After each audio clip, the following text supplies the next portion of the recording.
And we're back for another video, guys. We're here with the 330. It's an overcast day, a little bit windy, so we're gonna try to get in the car fairly quickly, but I actually just got it back from the shop. So I've had this car for about 6 months. I've put about 25,000 miles on it in those 6 months. I've done a couple road trips in it, taking it to New York, taking it to Arizona, Texas, California, all the goods, all the nice places. But I want to do an update video. This is gonna be the first update video on this car. 25,000 miles later, 6 months later, this car's gonna get a lot of miles on her. But just to start from the outside, it's been perfect. It's a good looking car. I put the black grille on the front of it. I wish I didn't have the plates on it, but I already had the plate bracket and everything, so I put the plate on it. But it looks good. It's a sharp car. I love the color. I'm not really at the time I wasn't really a silver guy, but the shine on this, it just looks like a metallic, like metally finish. It's very good looking. It's covered in bugs from the road trip. She needs a detail. That's after going through a car wash, just so you know. Oh, that's after the car wash. We're gonna come over here. You're gonna see, so this rim and that rim are new. I'm gonna get into another video on that, but basically I had to replace the rims on this car. Tires, I ended up getting different tires in the car.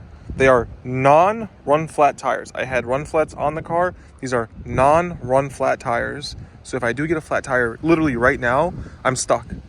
But I put some Yokohama YK GTX all seasons on them. They're rated 70,000 miles.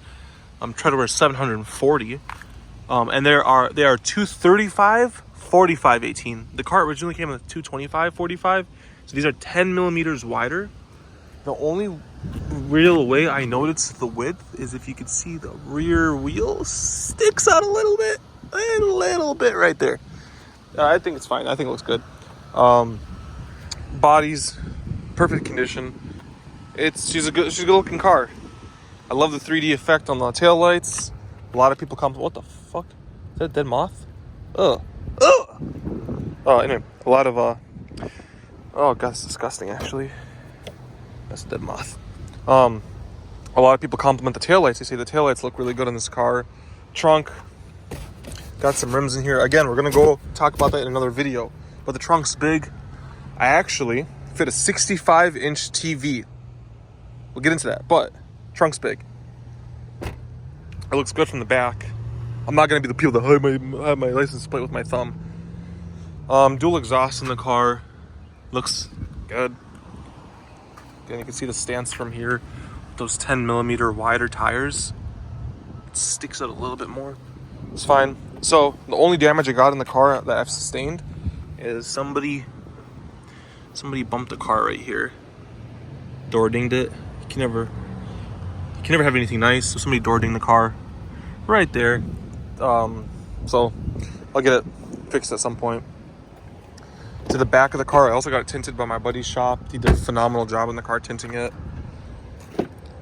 This is 35 all around, and then the windshield is like 70 or 80, so it's like still like see-through, but you don't get that heat in the car. I put the ceramic ones on it, so that burning, scalding heat you don't get. But to the back of the car, it's a 3 Series. It's not a 5 Series. This is my seating position, and as you guys can see, I have a couple inches of space left, which is nice. I like how they carve this out for your legs if you need more room, but it's good. Headroom, as you can see, I'm 6 feet tall. I got maybe, I'd say about an inch of my head rubbing. On the ceiling, I can put my head back all the way, and I still don't, like, my hair rubs, but not my head itself. Adjustable headrests, it's nice back here. 2 USB-C ports. I actually use my phone charger. I plug it in back here. And then tri-zone climate control, which I love, that I can actually sit there and adjust not only the temperature, but I can set it to auto, and I can set where it's blowing, which is super nice. Cup holders over here, cup holders in this thing, the pass-through. I like that this pass-through actually, the whole thing comes down too. That's nice. I got a lot of stuff in the car because I just picked up the car from the shop and we're swapping out between a rental car and this car for 3 weeks. So the car's kind of a mess. Inside of the car, the seats are good. Got the BMW floor mats in the car. So I don't know if you noticed, but these seats are decently bolstered. It's a BMW thing. Got the adjustable bolsters right here, which is nice. Now let's get in the car. So we're inside of the car, people. Again, 6 months, 25,000 miles in this car. It's at about 50,000 miles right now. I drive my cars. A lot of people are like, oh, like, I want to get a Silverado. For me personally, I want to get a Silverado or a Sierra. I want a pickup truck.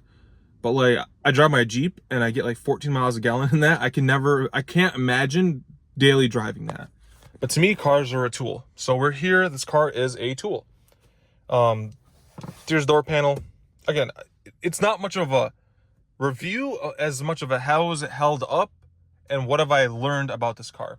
Things I like and things I don't like. One of the things, like example on this door panel, I don't like this. It's hard. It's not like the old 5 Series or the old F10 where it was leather. This is hard. So this, it hurts my elbow when I put my elbow on it, and that bothers me quite a lot actually.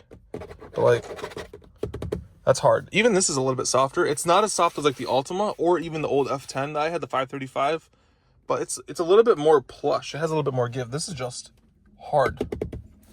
Cup holder back here, I like that. I put my little trash like flashlight back here. But yeah, this sometimes it does bother me because it sticks out because I can't rest my knee on the door like I used to do, but I can rest my like leg on the door, so it's fine. Little doodads, pockets. Got my little like OBD 2-port dongles here. I like this little like pocket they give you. Got GoPro accessories back there. Auto headlights. I never go over here and touch anything. It does its own thing. Let's start up the car because it's kind of warm. Next service is doing 4,700 miles. Does its little pinging. Let's get the AC on the lowest setting. So the car is perfect. It's had a couple issues, but it's been a car. The digital gauges, they're perfectly fine. I did use Beamer code to get the speedometer to 200, to get M Sport Plus in the car as well. I also have it set it to stop dinging when the driver doesn't have their seatbelt on. So like, sometimes I just drive like a minute to move the car. I don't need it beeping at me. As you can see, I'm getting 23 miles a gallon, but that's because I've been idling for like the last like 15 minutes, 20 minutes. So I went from like 30 to 23 or something like that. You can, cycle through this side screen. Hold on, BC. There you go, 53,000 miles. G meter. It's a solid car. I like the screen. Navigation goes on it. I don't know if you can see that, but right over here, I got a heads-up display. I love it. Absolutely love it. If you get this car, get the premium package for the love of God. Auto wipers. These are the best auto wipers. I've driven a couple cars in the last like 6 months that have auto wipers. BMW does it right. There's no, oh, it's on auto, but it's not fast enough, and oh, let me speed it up, or let me just take over manually. No, you leave it on auto, and it does its own thing. I never have to like fuck with it, basically. Excuse my French. Auto headlights, that's also a nice feature. Auto brake hold's a nice feature. Heated steering wheel's a nice feature. This car just comes with a lot of nice features. This infotainment, let's get to this. I hope you guys can see it well. This is, bar none, the best infotainment. I thought the Uconnect, like in the Jeeps and stuff, was the best. This is the best I've ever experienced. It's quick. It's like a phone, how quick it is. There's no lag. You get different home screens, weather, news. It's always updating navigation, position, altitude, traffic, sport displays. So you can see like it's very like quick to react. You can tap on them. Here's your main sport display right here. Go back. And actually, you don't use a touchscreen a lot. I actually use this little rotary dial. It's very intuitive. The navigation, for example, I don't use CarPlay in this car. I don't have CarPlay like turned on. I have it on in all my other cars except for this car. CarPlay in this car I don't use. I prefer the factory navigation for a couple of reasons. One, I like that like it's kind of integrated here, and in the heads-up display. Is also nice because it tells you like even in the heads-up display and down here which lane you need to be in. So it'll tell you like move over one more lane to get into that exit lane, which is kind of nice when you're driving around Milwaukee and Chicago and stuff. It also tells you like free flowing traffic, so you can see it's yellow over there, it's green over here. And I get it, Google Maps is the same thing, but like to have it all integrated in the car is super nice. It also tells you like car accident up ahead, speed check up ahead, speed camera up ahead. So it tells me a lot of the same things that this will tell me about, like speed cameras or, you know, cops coming. It's kind of nice, and it'll do a countdown, like, you know, 500 feet, 1,000 feet, and all that good stuff. But yeah, overall, this is a great system. Sound system in this car, I don't have the Harman Kardon. I have what is the middle, I guess, sound system, which is the hi-fi, like, I think it's like a 10-speaker sound system with the 2 subs under the seats. It's a good sound system. Having the F10 with the 535 with the Harman Kardon, that was better. And I noticed it was better. But, you know, it's not, this isn't bad. Is my Altima's Bose audio system better? I think yes, it is. But for a stock system, this is okay. It's a lot better than a lot of other stock systems. But yeah, the navigation is great. You got split screen, you got all that stuff. Got car, you got apps. You have everything in this head unit. BMW store, weather, Amazon Alexa, software, uneven road surface. If you're driving, there's like train tracks or something, like in 500 feet, it'll tell you like uneven road surface 500 feet or something. It'll warn you that there's a big bump or something in the road that's been reported. Automatic windows, carrying car, traffic camera information, drive recorder is nice. If you guys are in the market for this car, what you're going to do is you're going to look down here when you're looking at buying one of these cars. And the easy way to tell if this car has a 360 camera is you're going to see this button right here. Either it's going to have a label of a camera or it's going to be blank. If it's blank, that means you don't have 360 camera. I would genuinely tell you to skip it and get one with the 360 camera. Why? Because one, you get the 360 like recordings. So like if you're driving and somebody screws around, you get the 4 cameras all around the car. So if you're ever in an accident or anything weird like that, you get 4 cameras recording you all around the car. And I mess with it once in a while, but it records 40 seconds. So 20 seconds from before you push the button to record, and then 20 seconds after. So if you get in a car accident, push the button, and it'll catch 20 seconds before you got like hit or whatever. So it's great. You can export it to your phone, but also when you put in reverse, one of the clearest cameras I've seen. You got guidance lines on both cameras, 360 camera right here. And you can move the camera around. You can have it set to auto. So like, and the camera also kind of turns with you. Like look right here. You can see a little bit of that store. So the camera angle also turns when you turn. The little things are nice. Automatic parking, I never use it. Backup assistant, it's a cool gimmick to use, honestly. It'll back you up to 164 feet and steer for you. So if you see, it'll back me up on what way I was going or how I pulled into this spot. It'll back me out that way. And it'll beep at you if you're going too fast. So you just slow down because you're only controlling the brake. You're not controlling the gas, only the brake. So again, cool gimmicky feature. I never use it, but it's cool to show your friends. But yeah, this head unit's one of the best I've seen. Climate control down here, it's good. Normal climate control, dual climate control. The one thing I do like is that the auto. So like in my Altima, if I hit auto, it will control where it shoots the 70-degree air, for example, and how strong the fan is of that 60-degree air. So like, you know, you jump in the car right away on a hot day and you turn it on, you know, it'll blow with max fan speed. Well, with this, if you have it set to auto, you can still control the fan speed yourself. So you can have it set to 66. It'll blow where it wants to blow the air, but it'll blow at the fan speed you desire. So it's kind of nice. Heated seats, radio buttons, cup holders. There's a little bit of a pocket back there for like storage. It's kind of shallow. I got my radar detector hooked up into this USB-C port, which is nice. So even though it's hardwired, it's for the most part out of the way. It's not dangling any weird areas or anything. Cup holders are good cup holders for my F10. I like these. They're easy in and out. They hold your cup, and it's not like a fight to get them out. Like some of those are grabby cup holders. 12 volt right here. All your buttons right here. Eco Pro, Comfort. I drive this car usually in Eco Pro or Comfort because I do a lot of highway driving. It's just smoother. But I do once in a while put it in Sport. I did damage this car. It's kind of dirty, but if you see some cracks right here, right there. I leaned on it when I was cleaning the car one day. I cracked both sides. I didn't even notice it, but I cracked both sides of this wood grain. I'm not a fan of this glossy wood grain. It feels kind of cheap like an Altima. I would have much rather have like the tetragon grain or the open pore like ash grain, but it's fine. Center console, it's shallow, I'll be honest. It's kind of shallow. It's not that deep, but it gets the job done. You got a USB-C port, three USB-C ports in this car, one USB-A.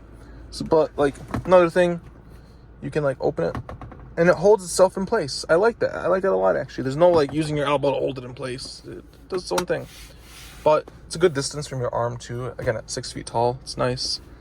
Nice seats. I put these little like thingies in between the seats because there's actually a decent 2-inch gap between the seat and the center console right here. So I put these drop stops. I'll link them in the description. You basically put your seatbelt holder through the bussy of it, and then it stops things from falling. It's great. I love this. I put one on each side. My friends see them, they comment on them, they love them, and they order them. So I would highly recommend, if you're getting a car, honestly any car, get them and just throw them in there. I do have the ambient lighting package. You can see it's kind of purple right now. It's nice. And glove compartment, it's not the biggest, but you know, it's not Ultima big, but it has the owner's manual and some storage options. Floor mats. Just so you guys know, if this seat is pulled all the way back, at 6 feet tall, I can't reach the back of that. The floor, I guess. So at 6 feet tall, if I pull the seat all the way back, it goes back far. If I pull it all the way back, I can't reach the back. So if you got long legs, this car's good for you. I can pull this one back to show you guys. That one I have stuff behind the seat, so if you can see, we're still moving back. So right now I pulled the seat all the way back, and right next to me is a seat pillar. And as you can see, my feet don't even reach the brake pedal. So this car, if you're a tall person, like the brake pedal, I'm pushing like an inch maybe, not even, but I'm like 3 inches from the dead pedal. So, and you got power seats, of course, to put you back in your place. But yeah, I mean, this car's great. Sunroof, powered sunroof, power sunshade. A little bit of a elegant thing. The visors right here, I love them because they're plastic. Because when you have like fabric that can kind of get dirty, especially if they're tan color fabric, this is a lot easier to clean. So that's kind of nice. LED lighting everywhere. You got some ambient lighting over here. If you can see, it's purple. Shoots down here. This I installed. I can link this in the description. Before, this was just a blank waste of space. But you can pull it out and it installed this. So I got some coins, Meprazole, and AirPods in there. Just to show you guys for size. AirPods fit in there fine. And it closes. One thing that I like, I guess we'll go into things I like about this car. So first of all, driving. One of the best driving experiences. The only thing that I think drives sportier than this is the Alfa Romeo Giulia. But it has a shit infotainment system. And it has shit reliability. And I would never own one out of warranty. But if I were to get one, I would be as happy as I am in this. Except like this is kind of trash. And they now come with digital gauges, so it'll feel more like updated and, you know, nice and stuff. But this drives great. Handling's great. Steering's great. And now with those non-run flat tires. So before with the run flat tires, if you see all these little tar snakes here, you would feel everything. That stick right there, if I drove over it, you'd feel it in the cabin. And on like high speed like bumps, it sounded kind of hollow. With these non-run flats, you feel like a normal Camry. You feel like you're driving a normal sedan. It's not a 5 Series, but you soak up all the little bumps that before I didn't soak up. And it's also 3 decibels quieter. I put my Apple Watch right here. I put the decibel meter on before I replaced the tires because I was already planning on replacing them before I had the little incident. So I was already keeping track of the sound levels. And at the time, I put out about 64 decibels on the highway. Once I put those non-run flats on the same stretch of highway, I'm doing about 61 on average. With my hand right here, same spot, same Apple Watch, everything's the same factor at 75 miles an hour. So it's about 3 decibels quieter, and it's noticeable. Otherwise, the driving dynamics are great. The heads-up display is great. The touchscreen is great. The display over here is great. Climate control is great. The infotainment's great versus Apple CarPlay. I absolutely love it. the car has a lot of like things I like about it. You know, there's some things I don't like this, you know, and it's okay. But otherwise, you know, one of the other things I noticed, there's a lot of like, okay, so BMW, not only, no, shit. Sorry, BMW turned on. But BMW puts a lot of like extra features in the cars. So for example, I don't have adaptive cruise control. I have regular cruise control, which I'm butthurt about, because why does a Toyota Corolla, why does a Honda Civic get, from years ago, get adaptive cruise control standard, and why don't we get it? I don't know. They make it an option package, and they make it hard to find on these 3 Series. Like 1 out of every like 20 of them has adaptive cruise, so it's hard to find on these cars. But like I was just driving my work car, for example, and say you set the speed limit to 65 miles an hour on cruise control. If you start going downhill, you start gaining speed. Same as my Altima. If I'm going downhill, but I set the cruise control to 65, it won't slow down for me. It'll just, momentum will pick up the speed, and I'll end up doing like 75 down that hill. In this car, even in the mountains of Colorado, which are very steep, if you set it to 70, it'll slow itself down going downhill so it'll continue to maintain that 70 for you. Not only that, say you're going like 7, you have the cruise control set to 75, and there's a corner coming up that says 55 miles an hour. In the Altima and all those other cars, I gotta manually slow down because I'm gonna, you know, cook myself, right? But in this car, I'll show you guys. So this car has a G meter, right? And you see in the middle you're at like 0, 0. Then you have 0.4 G's right here. And you have 0.6 G's, and you have 1 G, I guess. When you're on cruise control and you're taking a corner, the second you hit 0.4 G's, if you start to pass the 0.4 G's, the car will slow itself down even on cruise control, like by a couple miles an hour, because it's smart. It knows that like, hey, I got the cruise control on and everything, but I'm kind of steering a little bit, kind of hard. It's not even hard, but like, you get what I mean. And like, it doesn't want you doing this, like, oh my God, and like hitting the door. So it'll like slow itself down a little bit to maintain you on that 0.4 G until you straighten back out, and then it'll continue to pick the speed back up to like 75, for example. So that's another, like, small features like that this car does are great. It doesn't increase speed on cruise control going downhill. It's very butter smooth. The auto start stop, for example, say I come to a red light, I put my foot on the brake, I'm at this red light, the engine shuts off.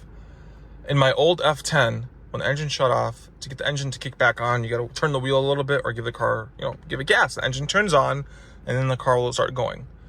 But there's always like a second or two delay. In this car, if I'm at a red light and there's a car in front of me and the red light turns green, if he starts moving forward, the second he starts moving forward, my car, the engine turns on. So even before I hit the gas, the engine's already running, and I got a smooth transition to take off. So it uses the cameras and all that nice stuff to really make it a smooth, a smooth drive, honestly. So there's a lot of features in this car I like. There's a lot of features that you get in this car that you wouldn't get in a comparable, cheaper Civic, even a new Civic or a new Corolla, where I would think that sometimes it's worth, and you know, all-wheel drive, that I think sometimes it's worth it to buy this car used instead of a new, like Civic. Like, you can get one of these used for $31,000. You can get a brand new Civic Touring for $31,000. Which way would I go? This all the way, 100%. Get this with 30,000 miles on it, CPO'd, over a Civic Touring. So to end this video, I just want to go over the maintenance of the car. In 25,000 miles, I've done 2 oil changes, and as you can see, I'm about to hit my 3rd oil change. They are about $120 an oil change. Now BMW does have, and I didn't know about this until recently, they do have a unlimited oil change for 2 years. I think it's 2 years, 2 or 3 years, for $225. I think it's 3 years unlimited oil change. I think it's 3 years unlimited oil changes for $225. It's a pretty solid deal for somebody like me that's already done about to his 3rd one in 1 year. You can't just bring it in whenever you want. It has to, the car has to be like, oh, I need an oil change. So about every 9 or 10,000 miles. But hey, get oil changes for free for $225. But you know, unlimited oil changes. There's another package I saw in the app I can buy. It's $8.99, and it will take the car up to, all maintenance included, up to 75,000 miles, sorry. So for me, I'd get like 22,000 miles more coverage. I am due for spark plugs, air filters, and some other things they just quoted me out for. So I'm gonna call them and see what that the cost of that quote would be, and if it's more than the $900 that little add-on is, then just add the add-on, then get all the work done, and then if you need any other maintenance like oil changes or anything else, it'll cover it. Brake fluid every 2 years. So I'm gonna call them and see what the quote is on that, and if the quote's more than $900, honestly more than $500, I'll probably just buy the maintenance package, and at least for the next 22,000 miles I'm covered. Maybe till the end of the year that I'm covered. So they have maintenance packages which are pretty good, pretty cheap compared to, I guess, Mercedes. Because my friend got a Mercedes-Benz C-Class, and her oil change is $400 for the first one, $900 for the second one, if they do like the brake fluid and stuff, but it's pretty pricey. What else have I done to this car? Just oil changes, honestly. I had an issue where the gauge cluster would like light up all the emergency lights, like brake issue, transmission issue, all this crap.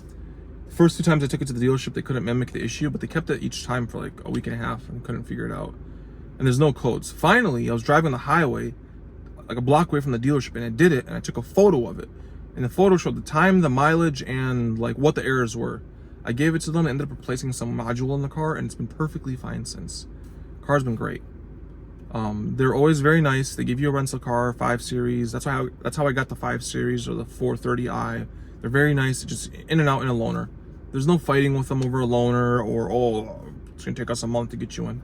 They take care of it on the spot, so shout out to BMW for having amazing service so far. Amazing. I did, the spark plugs are due. I think they're about $300 to $400, I think. And that's every like 40 or 50,000 miles, not the end of the world. But yeah, other than out of my pocket, just the oil changes, which is 2 of them, and I'm about to hit my 3rd one. Oh, and I put wiper blades in the car, and I had them install them because I was lazy, and they were like $75. And I would have bought the BMW wiper blades anyway from Amazon, and because I bought some on my F10, I bought some ones from Walmart that have the same hinge design apparently as these, and for the first time in my life, I could not get the wiper blade off or on. So I just screw it. I took it to BMW. They got it done in 10 seconds, but they couldn't use the wiper blades I bought. They had to use BMW ones, and that was in the old car. So I went for the new car. I was gonna get the BMW ones on Amazon, but they were like $65, $70 anyway. I was like, yeah, I'll have them do it on the oil change anyway. So, and it would have been included in the maintenance pack if I would have bought it, just so you guys know. So that's where we're kind of at with this car. It's treated me well so far. It's already at 50,000 miles, no maintenance except for oil changes. Do I think this car can get me to 200,000 miles? Easily, especially with the unlimited mile warranty I have on it. 5 years, unlimited miles. So when you buy a CPO'd car, they take the existing 4-year, I think it's 4 years, 50,000 mile, 4 year, 40,000 miles, whatever the existing bumper to bumper warranty is. They bring you out another year, so they make it 5 years, and they make it unlimited miles when you buy it CPO'd. So right away, that's a good deal. Then on top of that, you can buy an extended warranty. Now, I'm not a proponent or like a person that buys extended warranties, but when they told me theirs, you can also negotiate the price, and I negotiated the price on the extended warranty down to $2,000. It adds another 2 years of warranty, so from the manufacture date. So this car is 2021. I'm warranted until 2027, 2028, 2028. 11 of 2028, which is when I bought, the month I bought the car. So 5 years for me. So in my eyes, the day I make the last loan payment, if I make all 60 loan payments, or like, and I don't like pay sooner or whatever, but the day I make the last loan payment on this car is the day the extended warranty ends. It's bumper to bumper. It's through all BMWs. So it's not even through a specific dealership or a third party company, nothing. It's $2,000, unlimited mile warranty, up until 12 or 11 of 2028 when the loan is in. So I get 5 solid years of bumper to bumper warranty, and it covers suspension, it covers bushings. I basically asked the guy, like, well, give me the list of what it covers, because I'm not going to buy a warranty pack and it doesn't cover anything. And his response was, well, let me give you the paper because it shows you what it doesn't cover. So it says it covers everything except for wiper blades, air filters, spark plugs, brake fluid exchange, so maintenance items, pads and rotors. But anything else it covers, and it covers suspension. So struts, coils, sway bar links, bushings, all that, control arms, they're all covered, which is huge for me. Because like in my F10, right before I totaled it, they told me that I needed a new rear differential bushing, and it was $1,400. It was all labor. The bushing was like $30. I was like, God damn. So, and then I didn't fix it because I totaled it before I could fix it. But in this car, it's all covered. So if you can get this car and get a deal like that, like, it's a smoking deal. But yeah, this video's getting kind of long. I just want to go over my 6-month experience with this car. She's been a good car to me. She's treated me fairly well. I'm happy about this car. I might be on some kind of spectrum because I already want to get rid of it, only because I just want something newer or fresher or like different, I guess. But I might just go buy another junkyard car and get my kick out of that. I don't know. But thanks for tuning in, guys. Hope you guys all have a good day.